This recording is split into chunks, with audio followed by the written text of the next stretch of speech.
हो जाओ तैयार, देख लीजिए भाई धनंजय धड़कन के ये गाना है हुआ बहुत बढ़िया और बहुत लाजवाब, गदराइल जवानी। मैं आसान विश्वास करता हूँ इस गाने को अगर आप लोग एक बार सुन लेंगे ना भाई, एक बार नहीं बार बार सुनेंगे इस गाने को, तो जाइए धनंजय धड़कन के इस गाने को सुनिए यूट्यूब चैनल से।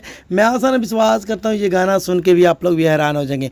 बहुत गजब का ये वीडियो है और वीडियो में लागत की बात किया जाए कम से कम 15 से 20 लाख रुपए इस गाने में खर्चा हुआ होगा, इतना अंदाज़ा रख लो। क्योंकि धनंजय धड़कन की ये गाना भाई, क्योंकि यूपी बिहार में जलवा है उनका और धनंजय धड़कन के चाहने वाले जितने हैं तो भाई इस गाने को जाइए शेयर कर दीजिए और ये गाना कैसा लगा कमेंट करके ज़रूर बताइएगा। आज मैं देखना चाहता हूँ धनंजय धड़कन के चाहने वाले कितने हैं कितने नहीं, कितने हैं और यूपी बिहार दिल्ली पंजाब हरियाणा आप लोग कहाँ से ये वीडियो देख रहे हैं ये भी कमेंट करके बताना है। तो भाई धनंजय धड़कन का ये गाना कैसा लगा देख लीजिए, गदराइल जवानी। और ये ऑर्केस्ट्रा सॉन्ग में मैं कहता हूँ बजा दो और बजाओगे ना, मैं कहता हूँ इस गाने पे कमर तोड़ तोड़ के और जोड़ जोड़ के लोग नाचेंगे। तो मैं आसान विश्वास करता हूँ ऐसी प्यार ऐसी दुलार देते रहिएगा। मिलते हैं अगली वीडियो में। 1 2 3 4 जाते हैं, इस वीडियो को ज़्यादा से ज़्यादा शेयर कर दो, जिन लोगों को नहीं पता शेयर कर दो।